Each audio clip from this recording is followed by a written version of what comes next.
We're here today for our July session of our monthly webinars related to downtown rapid transit. Today's session is going to be, we've done this once previously, but we're very different from the past. We're calling this virtual office hours. And then this session, we're really, instead of giving a long presentation about specific details or exact details on the project, the purpose of the day is to really just answer questions that from the attendees and see and try to talk through anything. An opportunity to spend some time with me and ask questions is really the focus. Again, like usual, you can ask questions via you would prefer because it's only two of you, raise your hand feature, and we can allow you to speak and we can talk to each other directly. But there's always the Q&A box as well, if you really feel like that's your mode of asking a question. I'll try to give, I have about a 15-minute presentation here. I'll try to give it as quickly as possible and see if we have any questions as a follow-up. So next slide, Alicia. Next. So in general, downtown rapid transit has been a concept in Rochester for over a decade now, starting with the downtown master plan. Things really got kicked off in 2015 with the DMC development plan, calling for a high frequency transit route in downtown. And then the comprehensive plan in 2018 really grew on that and developed what's known as the primary transit network, or PTN for short, and called for, that's the map you see here, for high frequency transit all across the community. And the thought was that the high frequency the PTN network, or the primary transit network, would probably most likely be a bus rapid transit or a BRT type system that we're proposing for downtown rapid transit. Next slide.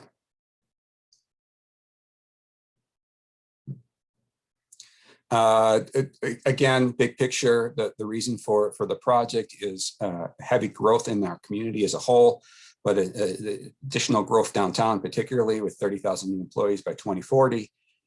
An additional amount of 10 to 20,000 new residents downtown. With all that many people, we're expecting high increases in traffic to try to get into and around downtown. If everyone drives their own vehicles, we would have to build a lot of expensive parking and take up a lot of land use downtown with parking structures. And we're trying to improve the quality of life downtown for friendlier, pedestrian-friendlier streets, and provide additional parking for the people that do need to be downtown, like the residents. In general, we're trying to provide a high level of user experience, accommodate that growth and that capacity in our travelways, particularly our accesses into downtown. We talk often about our mode shift. That's just pretty much trying to get people out of their personal vehicles and in other modes to get downtown. Transit being the highest peak of that. And just a reminder that downtown rapid transit is only one of many solutions that the city's working on to help address the growth and potential traffic issues. Others include parking policies, bike and ped routes, including City Loop, Arrive, Rochester, a transit demand management system of encouraging people to use other routes, and land use and zoning, such as the TOD zoning. Next. In general, benefits of rapid transit: provide sustainable transportation, provide a high quality stations and rapid transit system to develop and continue growth in downtown, and then handle that capacity and those traffic issues that we're concerned about the growth. Next. Really quickly, again, it's a 2.6 mile route with 7 stations. A bus would come to one of those 7 stations every 5 minutes during the morning and evening peaks, and every 10 to 15 minutes in the off peaks, and then on the weekends. It takes roughly 15 minutes to get from one end to the other. We're expecting 11,000 vehicles, or 11,000 passengers, excuse me, the day we open in the spring of 2025. And we're talking about expanded service hours than are what currently offered by Rochester Public Transit. Still in negotiations to figure out what those exact hours will be. Our current capital cost is $114 million, and we're coming in just under $3 million for operations and maintenance of the project. Next. Here's a picture of the map of the route, primarily on 2nd Street, extending from the West Transit Village, or what's currently seen as the Mayo West parking lot. The West Transit Village would be more than just parking. It would include commercial and residential to provide an all-inclusive experience on that site.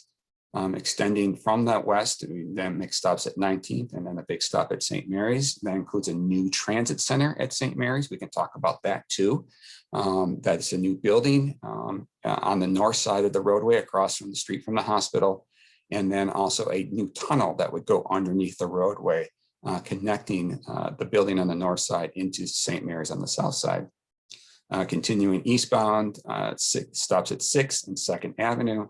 Then it would go into a one-directional mode around that circle area. So if you follow with me, it would stop at the Civic Center, take a right-hand turn on the 3rd Avenue, a right-hand turn on the 4th Street, make a stop at the Government Center, a right-hand turn onto Broadway, and then followed by a left-hand turn back on the 2nd to head back out west. Next. Matt, this is a little bit of, I think, what you were asking. We plan to have the service open and operating in the spring of 2025. That means most of our construction will occur in 2024, with some of it starting in 2023. We are expecting to have 49% of the project funded with Federal Transit Administration, or FTA funds. We hope to see those funds arrive in late 22, if not early 2023. Right now, we're heavily in an engineering phase. We've crossed the 30% design, but we're including engineering. We're also doing environmental. And the next slide, Alicia. In general, we've been meeting monthly to do these webinars and to present some of our information. Here's just kind of a summary of what we have presented in the recent past, and we can talk about more thoroughly here again today. Those additional items include traffic analysis. We've spent a significant time trying to design stations, and we did a presentation on that a couple months ago about what those stations will look like. And again, we can talk about that here again this afternoon. And then last month, we talked about the environmental process, which is required from the federal government to receive what is known as the Federal Transit Administration's Capital Investment Grant Funds. A little special note on that, the FTA, or Federal Transit Administration, does not work the program like a traditional grant program where you submit and then you receive the money. We submitted our application in the fall of 2020, and then this spring, aka early part of June, we received notification that we received a kind of a score out of 4 out of 5, or it's actually called a rating. And we received a high score. Any score over a 3 gets you to continue along with the process and put you in line to receive funding in the future, aka hopefully late 22 or probably 2023 to receive that funding. So we received a really high rating on the project, and then also we were in the President Biden's 2022 fiscal year budget, recognizing the project as a national significance. Next slide. I think it's so that's again, we're today is just to quickly go through that presentation and to see if you have any questions and answer any of those questions you might have. We are committed to sitting here and talking with you until 4 o'clock, so you can ask questions away. Obviously, like I said earlier, our preference would be if you want to raise your hand and we can unmute you, and raise your hand. We promote you to a speaker and a panelist, and then you have to unmute yourself and we can talk to each other. Otherwise, you can always just submit your questions in the Q&A box. Again, we only have 2 of you, so it's really April and Matt. And so April's raised her hand, so go ahead, April. I haven't been following all of this as closely lately. So the design originally of the West Transit Hub, is that still on track with apartments and stores and parking and shops and all that sort of stuff? Yes, we're still working through that process. It kind of to give you a little more detail, that is still the intent to have, like you said, residential and commercial on that site. The update I can provide to you, that's really the update I can provide to you is Mayo Clinic still owns that site and is working through a process of bringing in a developer. And allow and try to design that site a little bit further and figure out what could happen in the future.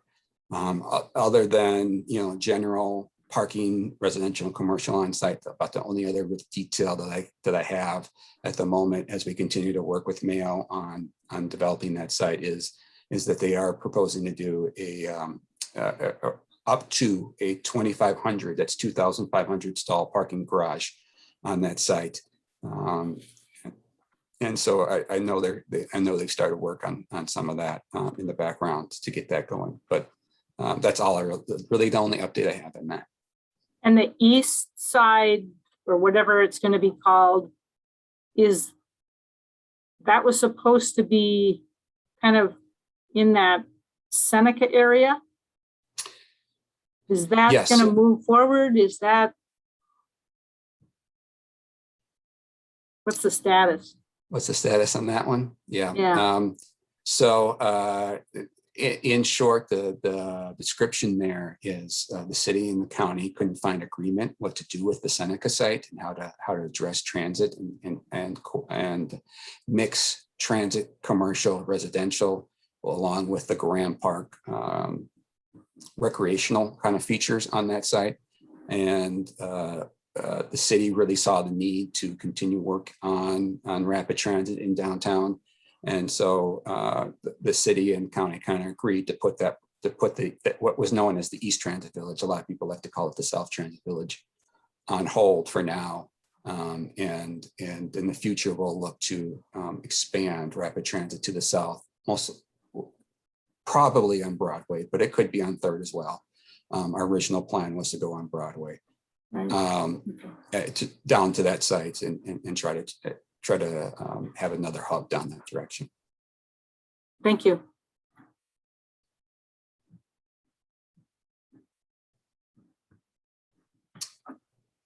So yeah, if you want to, April, Matt, if you want to see some more images of some of the stations that we've been working through, Alicia just promoted both you, Matt, and April to talk with us so we can have more conversation if there's any questions. You had answered all my questions in your little Q&A, so I appreciate it. Thank you. Yeah, thank you. You're welcome.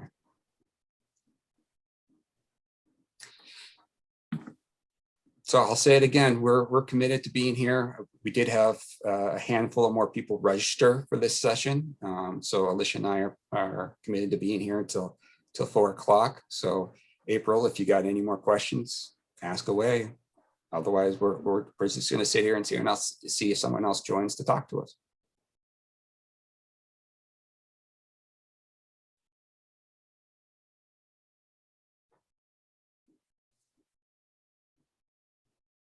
I don't think I have anything further.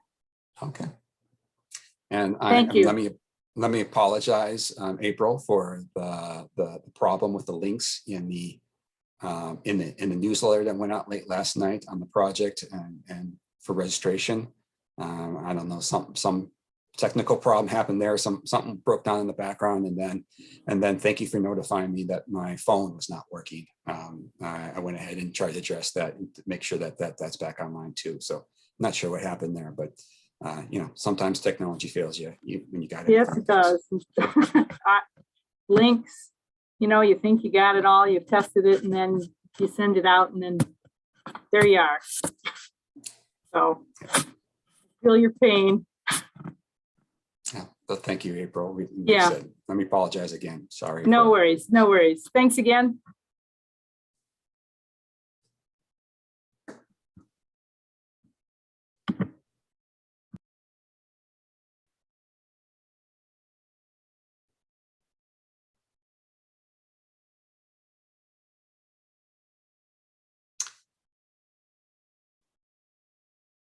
All right.